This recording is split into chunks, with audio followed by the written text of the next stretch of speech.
Good morning everyone. Chào quý vị.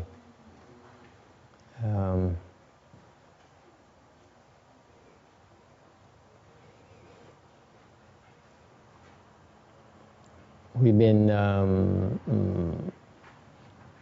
working to remodel and fix up the new place we have. Chúng tôi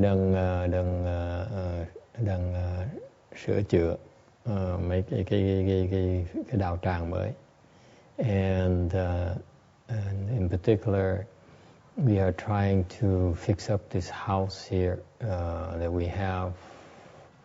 We started fixing this, remodel this house, repaint this house since the beginning of the month.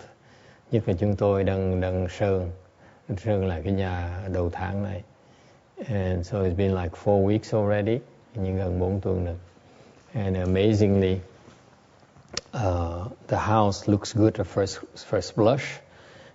Nhìn vào thấy cái nhà cái vẻ đàng hoàng. The paint looks good at first blush. But once you look closely, it is such a shoddy job.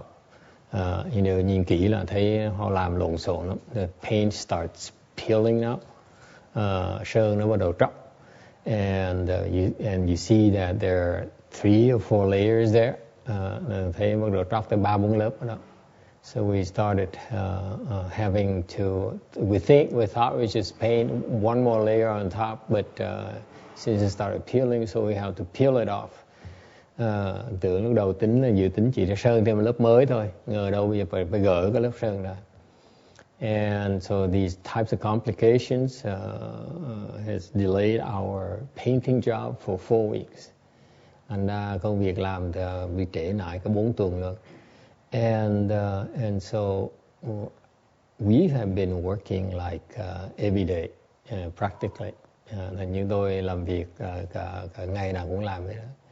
And what amazes me, chuyện thầy thấy lạ nhất is that we have old people, young people. The old people like the old monk back there, 70 years old, 80 years old in front, and none here. Người lớn tuổi như thầy hiền trì, mấy cô hiền độ 70 tuổi, 80 tuổi. And they started coming around to help us out. And they were there like from 9 to 9, 9 to 10. Họ làm việc từ 9 giờ sáng tới 10 giờ tối. Okay. And it's amazing because we don't let them eat that much. Lạ lắm, tại vì họ không cần ăn nhiều lắm. You know, the typical Chinese, we feed them 3 bowls of rice a meal, or less. Người Á Châu dễ lắm, ngày cháu ăn 3 chén cơm, cao lắm 3 chén cơm thôi. And they work like horses. Việc dễ sợ lắm. And amazingly, in the afternoon, the room is so hot because it's faces west, như cái phòng đó. Nhưng buổi chiều mà nắng dễ sợ, tại hướng tây. And the house is fully insulated, không có insulation. And they work there all afternoon, no fan. Cạo sơn ra, tróc sơn ra cả ngày, cả buổi chiều vậy mà không có quạt nữa luôn nữa. And amazingly, these old people, they never complain. Họ không có than phiền hết, mấy người già không có than phiền hết. Whereas the young people, oh master, this is so hot. Rồi mấy người trẻ thì làm trong phòng kia, the other side, the east side was much cooler. And they complain, oh master, this, the young people, they complain. And the old people like them. From a much earlier generation, they just work. They don't complain. Thế hệ trước của họ làm việc, họ không biết than phiền là cái gì hết. Okay, and it's shocking that these old people can work like 12-hour shifts, physical work. Họ làm việc 12 tiếng đồng hồ every day. Okay, and I'm much younger, of course. Như thầy trẻ hơn nhiều. And my body's achy, my body's complaining, my mind's complaining all the time. Thân thể thầy nó bãi hoại, mệt mỏi, ngày nào thức dậy cũng khó khăn vậy sợ. I get up in the morning and say, oh no, here we go again.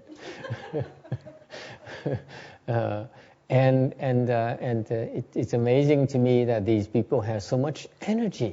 Thầy là như là người trẻ già, người nào rất nhiều, dễ sợ lắm.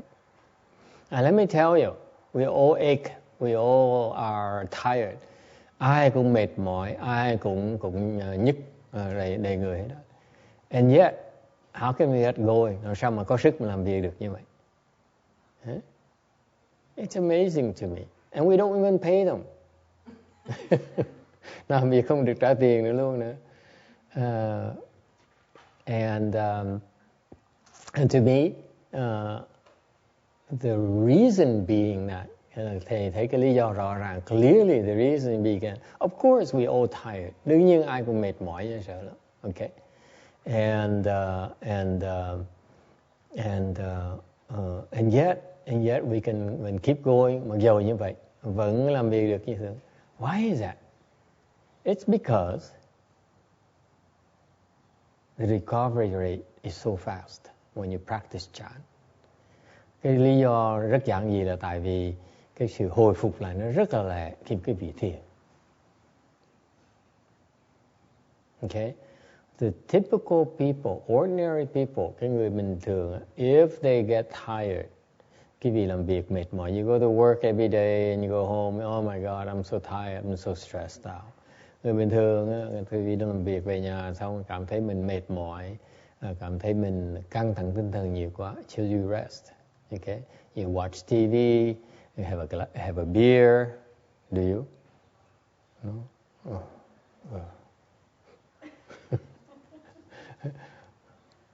Why on earth are you doing this?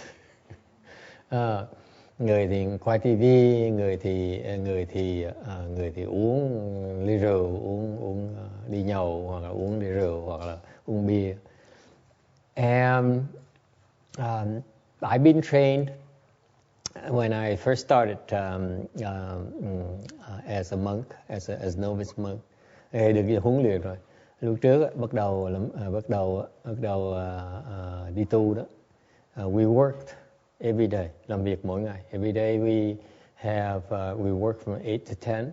Buổi sáng làm việc từ 8 giờ sáng đến 10 giờ sáng. Afternoon from 2 to 5. Chiều từ 2 giờ đến 5 giờ. And then we would meditate between 5 and 6. Thì chúng tôi thiền từ 5 giờ chiều tới 6 giờ chiều. In the morning is from 5 to 6 as well. Buổi sáng cũng vậy. Thiền từ 5 giờ đến 6 giờ chiều. 6 giờ sáng. And in our my late Chinese master's temple, cái đạo tràng của ân sư người Tàu của thầy đó, they're very strict. They only ate one meal a day. Họ rất là nghiêm khắc. Họ ăn một ngày một bữa thôi.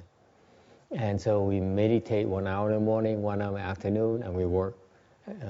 Thành buổi sáng thiền 1 giờ buổi sáng, rồi chiều thiền 1 giờ buổi chiều.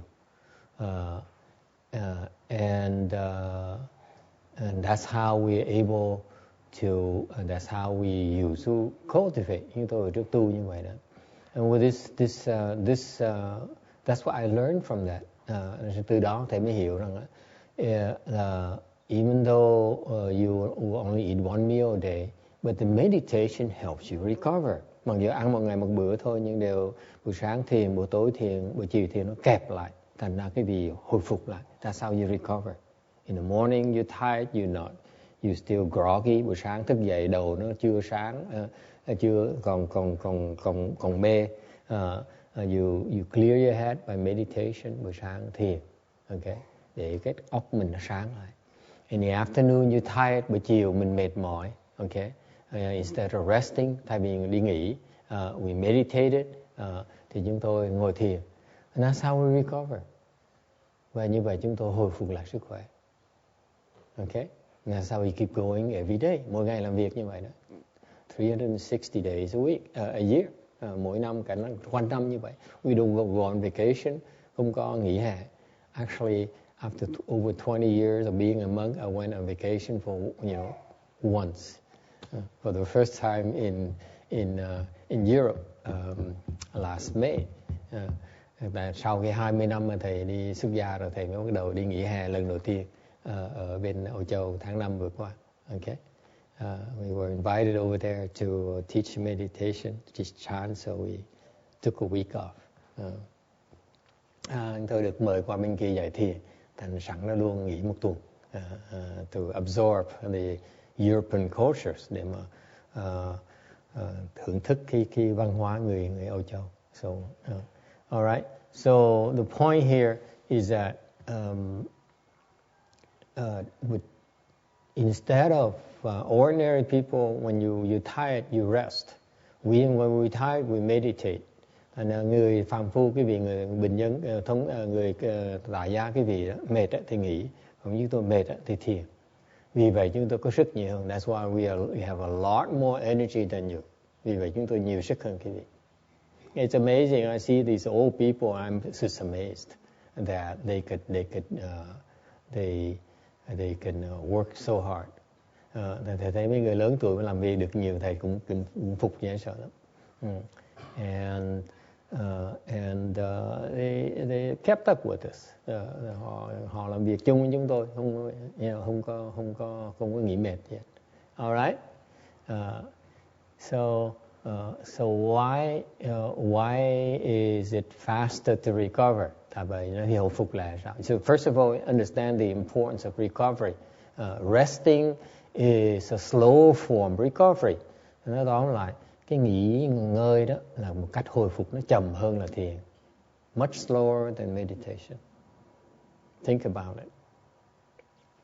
Okay? If once you have some meditation skills, this is not for everyone.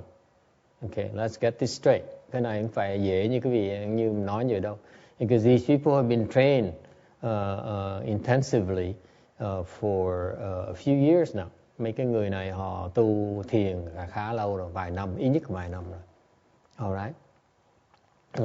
And therefore they have some skills already. Thì họ có cái công phu thiền rồi. I'm trying to tell you that if you keep up your chant meditation, thì nhắc quý vị, nếu quý vị mà tin vào cái chịu khó tu theo cái phương pháp thiền này, it really is very, very good for you. Nó có lợi quý vị rất là lớn lao. Okay? Because life, I notice, is getting more stressful every day. Để ý thấy cuộc đời càng ngày nó càng căng thẳng tinh thần hơn. Okay? And you need a way to recover. Quý vị cần cái phương pháp để mà hồi phục lại cái sự thăng bằng của quý vị. To recover your balance, recover your mental balance, and your physical well-being. Và quý cần cái phương pháp để quý vị hồi phục lại cái sự thăng bằng của cái tâm của mình và cái sự lành mạnh của cái thân thể của quý vị. All right. So that is the proof right there that we have to show to you that you need to you may want to consider practicing chant seriously, because it's a very important skill to have in life. Nên nhắc quý vị nên chú trọng cái việc công phu thiền quý vị, tại vì nó một cái thành phần rất quan trọng của cuộc đời chúng ta. Okay. Why? So how do we recover? Cái sự hồi phục đó, how does that work? It works because when you meditate, you learn to slow down your mind. Tại cái sự hồi phục tại sao nó xảy ra? Tại vì mỗi lần quý vị thiền đó, là quý vị lắng cái tâm quý vị xuống. Okay. Let's say you angry, quý vị giận. And maybe you sad, quý vị buồn. Okay. All of the thoughts are tormenting you. Những cái tư tưởng đó nó dày vò cái tâm của quý vị. Okay. I know you feel justified. Nhiều khi quý vị cảm thấy là có lý. Yeah, I feel justified because I'm sad. Nhiều khi quý vị cảm thấy có lý là mình buồn. Okay. Mình buồn là đúng. Or you feel angry. You anger hoặc cảm thấy mình giận. Okay. You feel disappointed, cảm thấy mình thất vọng. and you convince yourself it's okay to dwell to that state of mind. Cái vị tự thuyết phục là mình cái tâm trạng của tâm thần mình đó, tâm trạng đó là cái chuyện có lý, chuyện thông thường. And you don't realize you simply are tormenting yourself. Quý vị không biết là cái vị chỉ dày vò cái tâm mình thôi. Okay. Some people get wiser and they distract themselves. Có những người ta khôn, ta biết như vậy không tốt, người ta tìm cái sự khỏa khuây cái tâm by looking at boys and babies and waving at them and say, hey, how are you? Hoặc thấy con nít thì vừa tay con nít vui chơi con nít. That's how you distract yourself. Okay, you stop dwelling on the negative state of mind. Cái vì chỉ cần tìm cái cách để mà khuây khỏa cái tâm mình, đừng có ở trong những cái trạng thái mà có những cái tư tưởng nó what's negative thoughts in Vietnamese, tư tưởng những tư tưởng nó không có lành mạnh. Okay, that's one way. And the other way is even better, is you calm your mind down. Okay, you dispel these negative thoughts by letting them settle down and die by themselves. Don't feed on them. Thành cái cách khác là cái vị ngồi thiền, cái phương pháp thiền nó giúp cái vị lắng cái tâm mình xuống. Thành ra những cái tư tưởng nó không có lành mạnh đó, nó không có kéo dài thêm, nó từ từ nó sẽ vơi, nó sẽ hết. That's all it takes. The reason that you drain your energy is because you dwell on these negative thoughts. Do cái vị không biết cái sức mình nó bị phân phối, nó bị tản mát ra là tại vì cái vị tròn ở trong những tư tưởng mà nó không lành mạnh. And meditation, for meditation skills is not just sitting. Thành lúc quý vị thiền không phải chỉ là ngồi không đâu. Okay. When one of our great Chan teachers from China, Chinese Chan teachers, is a sixth patriarch. Một trong những cái vị đại tổ sư bên truyền thống thiền tông mình là vị Lục Tổ. You know how he trained his students? Quý vị biết ngài Lục Tổ dạy huấn luyện những cái thiền sinh ngài ra sao? He trained 22 great Chan masters. He had about 600 students practicing with him. Thời ngài Lục Tổ là có ngài đào tạo được 22 vị đại thiền sư. Trong đó có trong đó là họ có 600 người cái thiền sinh tu với ngài Lục Tổ. Okay. So how did he train them? Ngài huấn luyện họ là sao? Every day they work in the field. Mỗi ngày ra làm việc. Okay. In the field làm việc. They planted in the land, họ trồng trọt. Okay. And they carry fertilizers from the toilets to the field. Một số người thì đem những cái phân bón từ cái cầu tiêu ra for them to spread it. And the other group would go fetch water and water it. Okay, người thì tưới nước. And they do physical work. Okay, they did physical work. Họ làm việc tay chân chứ phải làm việc. And I wondered about that. I said, gee, this is a Chan monastery. Why aren't they meditating more? Thì thắc mắc thời gian rất lâu. Tôi nói, ủa sao một cái thiền viện mà tại sao họ thiền ít vậy?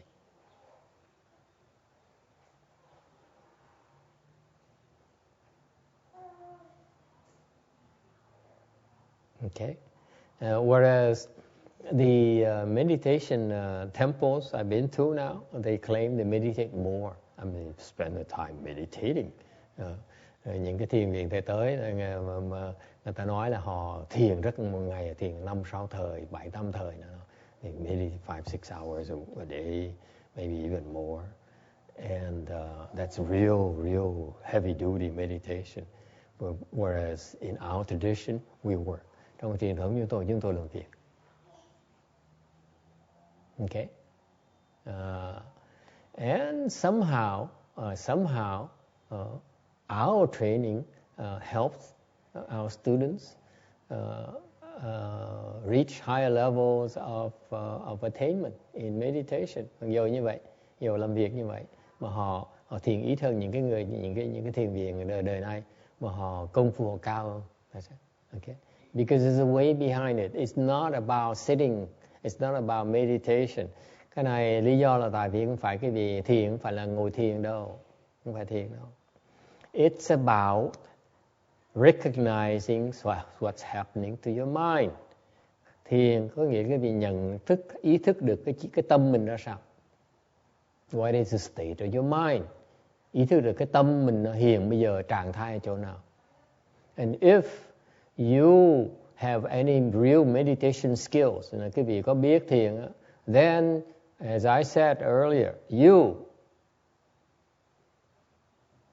get rid of those negative thoughts all day, whether it's meditating or you're working. Thì hồi nãy như thầy nói đó, cái vị hiểu thiền đó, có công phu thiền, cái vị tự động ấy, nhận ra những cái tư tưởng mà nó không lành mạnh đó, trong lúc mình ngồi thiền hoặc trong lúc mà mình đi làm việc, mình xả tới nó. You let go of these thoughts. That's what it takes. Okay? If you do that, you're meditating. Cái vị làm như vậy, cái vị đang thiền. Yes, Shana. So the reason why they can progress while they're doing working because they have also retreats. Because some traditions they work a lot, but they don't see a lot of meditation skill. They do the work, but like maybe that they don't have that kind of retreats. The question is that maybe from Shana's perspective is that maybe these people progress very quickly, progress a lot quicker and further because they have meditation retreats. Cô Shana cô nói là có thể là có phải là tại vì mặc dù họ tiến bộ lẹ hơn và đi xa hơn, đi cao hơn, được trình độ cao hơn, đạt cao hơn là tại vì họ có những cái khóa thiền thất đặc biệt. The meditation retreats are part of the training. Okay? Những cái thiền thất là những cái trong cái chương trình huấn luyện của họ. Yes, it's true. If you have meditation retreats, you progress quicker. Đúng, quý vị nếu mà quý vị có đi tham dự cái thiền thất như vậy, quý vị tiến bộ nó lẹ hơn. But however, what happened to me is that I complained bitterly when I first started as a novice monk. Điều đối với cá nhân thầy, lúc thầy bắt đầu tu đó, thì thầy than phiền sợ. Before I became a novice monk, I was able to meditate 6 hours a day or more. Lúc trước thầy mà chưa xuất gia thì có thể ngồi thiền 5-6 tiếng một ngày. And after I became a novice monk, I was forced to work all day. Rồi sau khi xuất gia rồi là chúng tôi thầy phải làm việc. In particular, novice monks like in our training program, they're supposed to bow. Nhất là cái người sa di như chúng tôi trong chương trình chúng tôi là phải lạy. And I hated bowing. Tôi ghét lại vậy sợ lắm. Okay? Why did I dislike a bore bowing? Tại sao thầy ghét lại? Anyone knows? Shinshun, do you know why I abhor bowing? Cô bình thường có biết là sao thầy ghét lại dễ sợ? Do you know why? You don't know. Anyone knows? It's funny. I was able to meditate better than most monks in my master's training program. When I first started, I shaved my head and I sat next to the acting abbot of the temple because we can sit the longest. I actually sat longer than him. Mấy lúc mà thầy xuất gia một cái ngồi thiền thất, thầy ngồi bên cạnh cái ông phương trượng. Tại sao vậy? Thầy với ông ngồi lâu nhất. Mấy cái thiền thất chúng tôi ngồi bên cạnh nhau. Phương trượng thì ra ông phương trượng ngồi còn ngắn hơn thầy. So I sat much longer than the abbot, acting abbot, and yet so people were scared of me. So they said, we will We won't force you to bow. Thành ra họ nể thầy, họ không bắt thầy lại. But it turns out in our training program, we're supposed to bow, we're not supposed to meditate. Thì đúng theo cái chương trình thiền, huấn luyện của cái Vạn Vật Thành, họ bắt người sa di phải lại. They're supposed to bow 2 hours a day. Họ lại 2 tiếng một ngày. Okay? I never bow 2 hours a day. If I had to, I would have quit already. Nếu mà bắt thầy lại 2 tiếng ngày chắc thầy bỏ rồi, thầy sẽ hoàn tục rồi đó, for sure.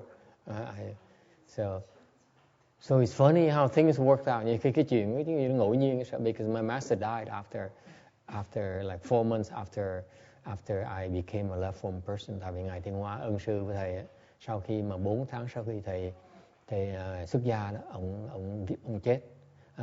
And everyone was stressed out, was feeling very bad. Ai cũng buồn dễ sợ. So they didn't bother me, and they saw that I could meditate better than them, sit better than them.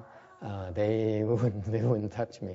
Thì may hồi đó thầy ngồi lâu hơn mấy ông thầy mà huấn luyện thầy nữa, thành ra họ gán thầy, không dám đụng thầy. But the reason that you don't like to bow, lý do khi vì không thích lại, right? Most of you don't like to bow. Is that correct? Tất cả mọi người, đại đa số không thích lại Phật. Đúng không? Right? Not you, not her, certainly not him, and most all of you. Okay? So why is that we don't like to bow? Because it's very good for you. It's that one of the highest, best form of exercise is to bow. Một cái phương pháp mà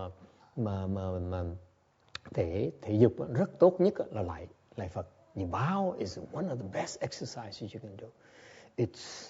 It makes your spine and your legs stronger, your spine more flexible. Cái chân quý vị nó mạnh hơn và cái xương sống quý vị nó dẻo hơn. Okay? And it flows. That form of exercise will push your chi from your navel all the way to your top. Cái lúc quý vị lại, cái khí nó thốc từ cái đan điền quý vị, nó thốc lên đỉnh đầu quý vị. Naturally. When you bow, that's what happens to your chi. You go, push it up. Okay? It's the same as meditation, giống như thiền vậy đó. Okay? It's very, very effective. Nó thành là một cái phương pháp rất là hữu hiệu. And if you become an advanced martial artist, nếu quý vị tới trình độ mà luyện võ cao hơn, is one of the best, highest form of martial arts. Trong về cái Thiếu Lâm Tự đó, là cái lạy là một cái loại võ công cao nhất. They bow. Okay. Anyway, so why is that you hate bowing? Mà tại sao quý vị biết như vậy? A lot of people know about it, and yet they hate bowing. Biết như vậy mà không chịu lại. Why is that? Because, yes? You what? You have problems? Knee problems? Some people are very young, like Mark. I mean, he has no knee problems. I can tell. And he still hates bowing. Nói chân đầu gối nó đau, chưa có người đầu gối vẫn khỏe, không sao. Yes, Mark. I think it's two things. The first thing comes to mind is ego. Ego? The bird?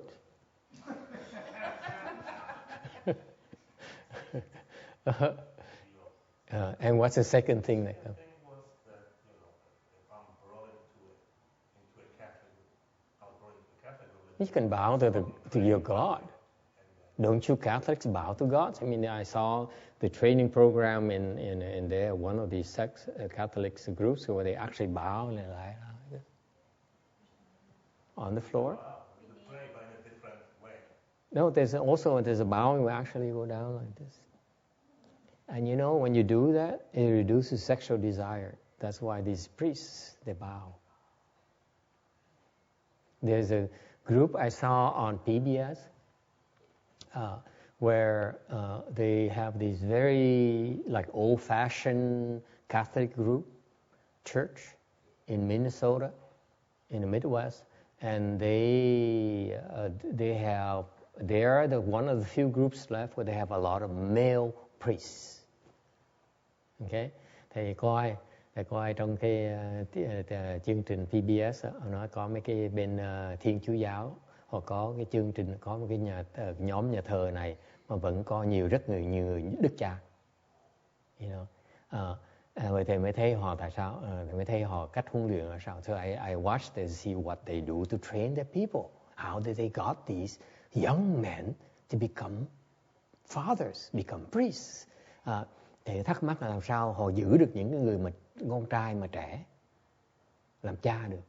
And I noticed they bow, you know, they bow like that. They bow down to God and then lie down on the floor like this. Spread eagle. Họ lạy xuống, họ nằm sát vậy. And they pray to God like this. And I didn't get it, thầy không hiểu chuyện đó. Later, Tai Chi friend of mine, sau này cái ông bạn mà dạy Tai Chi của thầy, he's a high level Tai Chi master. He says, when you do it like this, when you bow like that, it reduces sexual desire. Thì ông mới nói thầy là cái lý do mà cái vị mà lạy như vậy đó là nó bớt cái lòng dâm dục quý vị, cái tình dục quý vị đó. That's how these young men stay priests. They do it every day. Very hard. And so they follow this old way of training. And they're the only group I know of. They have such a high proportion of male priests, male fathers, because of that practice. Okay. All right. But Mark, you're right. They nói cho chị nghe là ông Mark nói đúng. You're correct. The reason we all hate to bow is because you have a strong bird. Lý do mà ai cũng ghét lại là tại vì là cái bản ngã cái vị nó lớn quá. The stronger your ego, the more you hate bowing. Cái bản này cái vị nó cần lớn chừng nào cần ghét lại chừng đấy. I hate it bowing. Thì ghét lại dễ sợ lắm. Okay. And I was lucky. If they forced me to bow, as I said, 2 hours a day, it's not, it doesn't fly with me. Rồi rước thầy vậy đó, bắt thầy lại 2 giờ một ngày là thầy bỏ cuộc rồi. Okay. So finally, there's a monk who said, older monk who said, I'm supposed to train you, and you're supposed to bow 2 hours a day. So bow 2 hours a day. Sau cái gặp ông sư kia là đệ tử của Ngài Tiêu Hóa lâu năm, bắt thầy dạy lại 2 tuần, 2 tiếng. So I would bow 1 hour in the morning, 1 hour in the evening. Thầy bắt lại một sáng rồi lại buổi chiều. Instead of meditating, so I would bow down and never got up for an hour. Yeah, 1 bow per hour.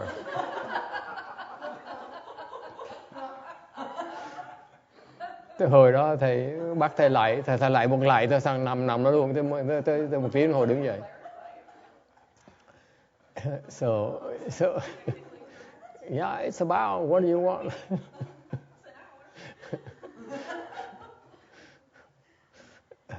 So anyway, so the point here is that if you're able to let go during the day your negative thoughts, that is a very good way to not waste your strength and your energy. Thành mỗi ngày quý vị mình tập bằng cách xả bỏ những cái tư tưởng mà nó không lành mạnh trong tâm mình. Whether you meditating or whether you working, whether you going shopping, hoặc quý vị đang thiền, hoặc quý vị đang làm việc, hoặc là đi chợ, hoặc là đang nấu ăn. And it will reduce what we call outflows, waste of energy. Nó sẽ bớt cái lầu mà nhà Phật gọi là cái lầu đó. The outflow is the worst when you indulge in negative thoughts. Cái lầu đó nó rất là tai hại cho quý vị, nếu quý vị nhất là những cái tư tưởng không có lành mạnh.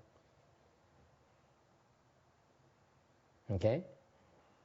So meditation naturally reduces all thoughts, all types of thoughts. Thì cái thiền tự động nó giảm bớt, giúp quý vị giảm bớt tất cả những cái loại tư tưởng, all kinds of thoughts, including negatives.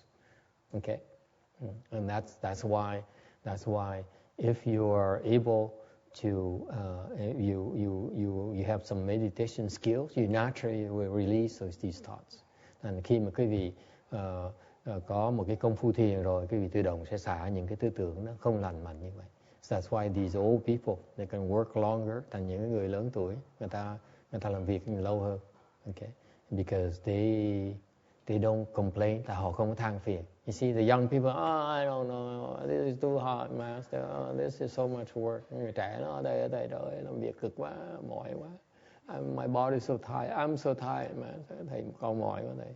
These old people, they don't complain. Okay?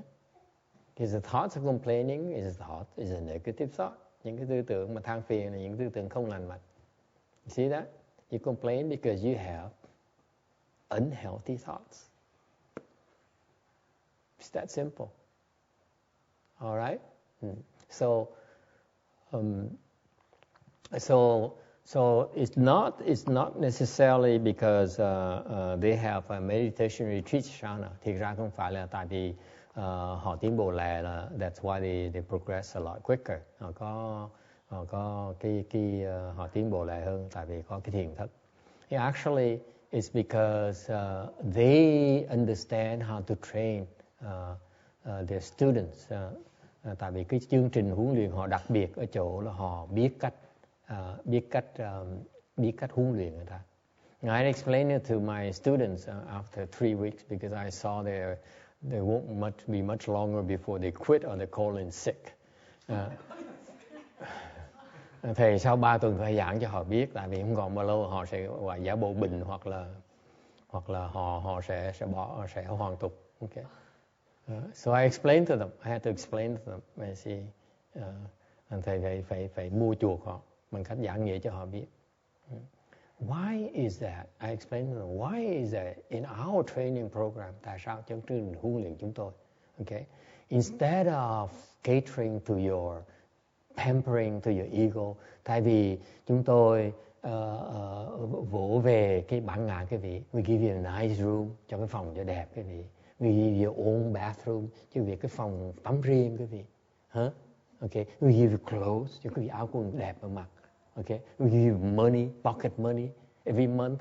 The Taiwanese monks and nuns, they got $100 of spending money from the supporters of the temple. The lay people, they get together and they say, let's pool our money and donate the money for pocket money for all the left home people.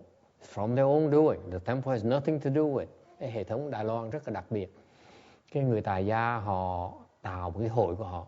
Họ nói họ muốn ủng hộ cái đại ảo tràng bằng cách là họ góp tiền, họ cúng dường cho mấy ông sư thẳng luôn. Okay? Không có qua mấy chùa để mấy ông sư có tiền mà xài, so that the left home people have money to spend, pocket money to spend. Okay, they're very very generous. Họ rất là đầy đủ. So the Taiwanese system, they have their own room, they have their own bathroom. They work only 2 hours, they only practice 2 hours a day. Họ làm việc cho chùa 2 tiếng một ngày thôi. And mostly it's a desk job, thường chỉ làm trong chuyện văn phòng thôi. Answering the phone, cleaning the library, trả tiền, trả lời điện thoại, hoặc là làm việc nhẹ thôi. Okay. And because they are not supposed to do physical work, họ không làm chuyện gì mà nặng nhọc hết. Okay, whereas in our program, we work our butts off. Our people work our butts off. Let's face it. Okay, trong cái chương trình chúng tôi ai cũng làm việc cực. And what's the difference? Tại sao như vậy? You will never understand. Cái vị không giảng cái vị không nói cái vị không hiểu được đâu. I didn't understand. I was complaining bitterly myself. Hồi trước thầy than phiền dễ sợ lắm. I have no time to meditate, and yet, before I was meditating. Now I become a monk. I can't even. I don't have time to meditate. Trước xuất gia thì thiền nhiều lắm, mà sau khi xuất gia không còn, bây giờ thiền bắt làm việc tối tăm mặt mày. Okay. And it turns out one of the reasons that, and yet still my meditation got better, even though I could sit for an hour in the morning, hour in the afternoon, it got better and better. Mặc dù như vậy, càng ngày thiền, công phu thiền nó lên, mặc dù không có thiền nhiều như lúc trước. It's because your mind gets better. Tại vì cái tâm của quý vị đó càng ngày nó càng nhẹ nhàng hơn. You have few outflows. Càng ngày nó bớt cái lầu của quý vị. Naturally you improve. So improving your meditation skills improvement is associated with your having fewer negative thoughts. Công phu quý vị lên là tại vì đùng thời đó là quý vị bớt những cái vọng tưởng quý vị. So conversely speaking, if you reduce your false thinking, then naturally your skills will improve. Nói ngược lại, nếu quý vị mà bỏ được những cái vọng tưởng đó thì tự động công phu thiền quý vị nó sẽ lên. Make sense? There's two ways to do it. Có hai cách để mà làm. Either you meditate a lot, có thể phương pháp đầu tiên hết đó. That's what the Hinayana people do, the transcendental people do, the non-Buddhist people do. I meditate a lot. Bên Nguyên Thủy hoặc là bên ngoài đạo họ thiền nhiều lắm. Thì by sitting longer, naturally your mind will calm down. Ngồi lâu tự động tâm nguyện sẽ lắng. That's one way. Okay? Or you go to work and you work and you work, and then naturally, if you find a way to reduce your false thinking while working, your skill will also improve as well. Hoặc cái cách khác là quý vị làm việc, mà quý vị làm việc như vậy mà trong cái cách làm việc quý vị càng ngày càng bớt vọng tưởng, thì tự động công phu quý vị nó cũng lên nữa. That's what we do. Okay? All right? And what I wasn't lucky is that I work, but I cheated. Thầy xui ở chỗ thầy làm việc thầy gian. Okay? I'm a cheat by nature. I always take shortcuts. Chuyên môn tìm đường tắt. And so, but now I see my students so gullible. Sau đấy học trò thầy nó nhẹ dạ quá. I ask them to work, they work from 12 to 12. They don't even sneak out. They don't even, it baffles me. That's what I used to do. Ông bác thầy làm việc tí xong thầy trốn, thầy đi ngồi thiền. Okay. Học trò thầy nó nhẹ dạ quá, biển làm việc từ sáng tới tối luôn. My students are so much more gullible. I tell them to work, they work from 12, from morning to evening. And I tell them, I'm tired, so let's go home. Okay, then they go home. Thầy mệt quá, thầy phải nói họ về nghỉ đi. And so I had to explain to them why. Why is that? Is that part of our training program is you work longer hours. Cái chương trình chúng tôi đặc biệt ở chỗ là làm việc nhiều lắm. Because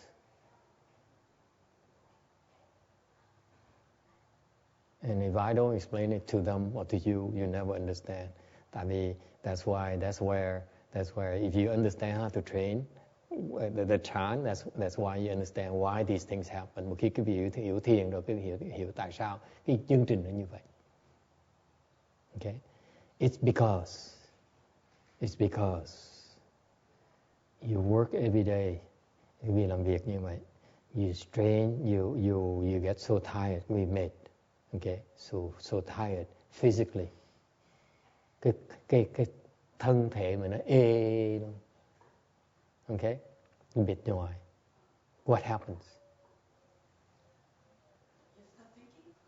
You stop thinking. You don't think about McDonald's anymore. You don't think about your mother anymore. You don't think about your dog anymore. Không có nghĩ đến ăn uống, không nghĩ tới mẹ mình, không nghĩ tới chó mình. You don't think of anything. So, oh my God, what am I doing?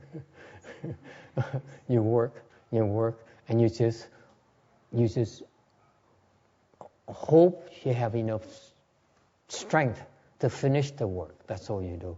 So with that, it only works if thành mình chỉ cố gắng làm việc cho xong. Only if you have this sense of responsibility. Okay? Nó có hiệu quả tại vì những cái người này có tinh thần, có trách nhiệm. You sense the responsibility. They see it needs to be done. Họ thấy là phải cần làm. That's why they say, okay, my body is achy right now, but let me concentrate on the work. Mà những cơ thể nó rêm cả người luôn. Để lúc tới làm việc nó quên. When they start working, they forget about how achy they feel. Làm việc họ quên. That's meditation right there. Cái đó là thiền luôn. See that? And on top of it, they're so tired that they don't have the strength to keep on sitting there and think. Nhất là hơn nữa, cái cơ thể nó mệt quá, thành họ không còn cái thì giờ để ngồi đó mà suy nghĩ viển vông. Okay?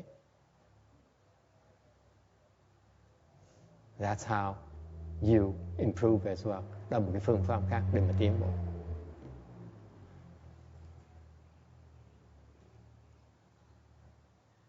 All right?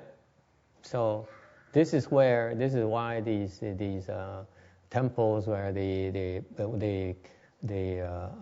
spoil their students, and they don't understand how to train, how to do meditation properly, train meditation properly. Thành ra những cái chùa mà họ chuyên môn là sống thoải mái quá là họ không biết cái phương pháp luyện thiền, không phải huấn luyện thiền. All right? Any other questions? Ai thắc mắc gì khác không?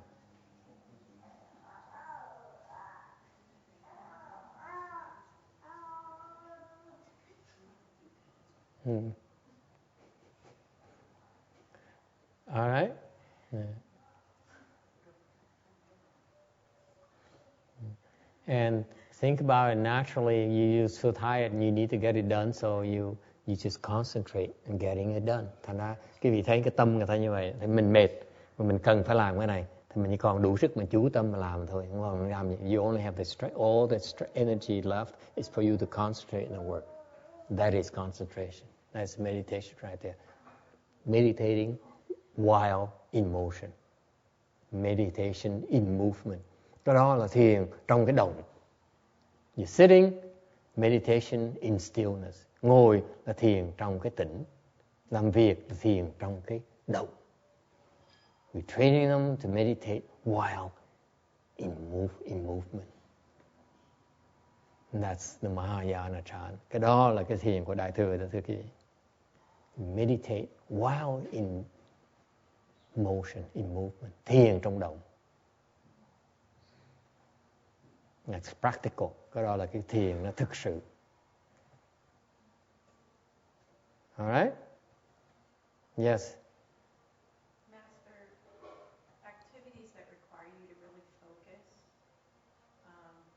People that like do rock climbing, for example. Yes. Does that also offer the same kind of benefits? It offers the same kind of benefit, albeit a little bit more dangerous. Yeah.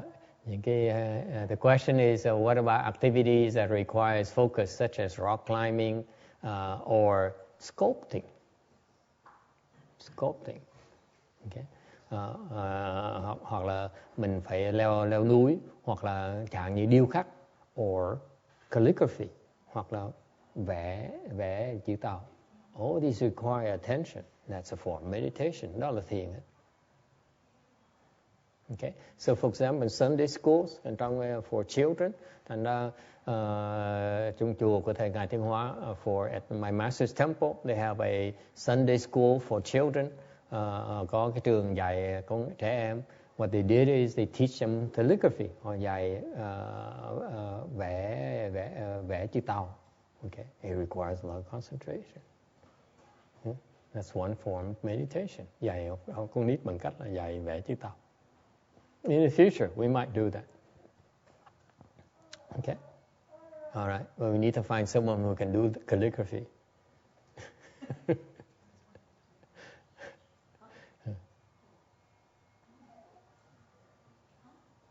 Yes? You bow every day regularly? No, of course not. I still hate bowing. The question is, do I bow regularly every day still? not that one bow per hour, not that style. I found it to be so ineffective. Câu hỏi là thầy có thiền mỗi ngày, lạy Phật mỗi ngày nữa không? Tôi nói không, nhất là lạy mà một tiếng lại một lần thôi đó thì thấy hơi phí thì giờ một tí. Để thầy nói trả lời thẳng là thầy không có lại. In fact, it's funny thing because I hate to admit it. Thầy phải thú thật vì cái chuyện này nó hơi khôi hài một tí. I used to be a Chinese neighbor. Hồi trước có cái bà láng giềng người Tàu. She's in her 60s, late 60s, 60 mấy tuổi. She used to come over here. You know, she had nothing to do. She's born in China, lived in China, didn't speak a single word of English. Qua đây thăm con mà không nói tiếng Anh được. And she would like to come here. Có chuyện làm tới chùa. And I would speak Dharma, nói Pháp. She would sit there in a chair and go with her beads. Ngồi kind of and she smiled. Couldn't understand a thing. Ngồi sau chuỗi, cái lần chuỗi mà cái cười cứ mỉm cười hoài, sướng đó, mà không hiểu cái chữ gì hết. She would go there. Every single time I spoke Dharma, she did that. Mỗi lần nói Pháp là bà ngồi và nghe. She would clean the sidewalk right there. It used to be so much cleaner. Hồi trước cái phía này bà quét. Buổi sáng, the morning she comes, she sweeps it, and then she sits down, and then she... Okay. And she couldn't talk to anyone, nói chuyện ai, so she used to do cleaning. Thành là chưa muốn đi quét. She used to clean that front where the statues are. Bà quét như cái phùng mấy cái tường đó. And she told me, and somehow someday she was able to speak to someone. Hồi ngày con nói chuyện được người ta hiểu. She was telling her, that woman, she said, I was cleaning the One Yin statue out there. Nó tôi đang chùi cái tường của ông người đó. Okay. And One Yin Bodhisattva talked to me. Quán Nhân Bồ Tát nói với tôi. Master is walking by, đó thầy đang đi ngang qua. Okay. And One Yin say, you see that the abbot, nó thầy phương trưởng, thấy thầy phương trưởng không? You know, he never bows to me. Nó không bao giờ lạy với tôi hết.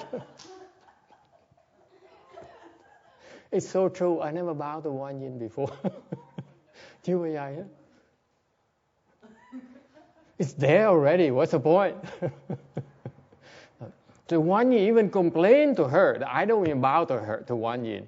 Ngay Quán Thế Bồ Tát cũng than phiền với bà, thầy không lại Quán Thế Bồ Tát. You see? All habits die hard.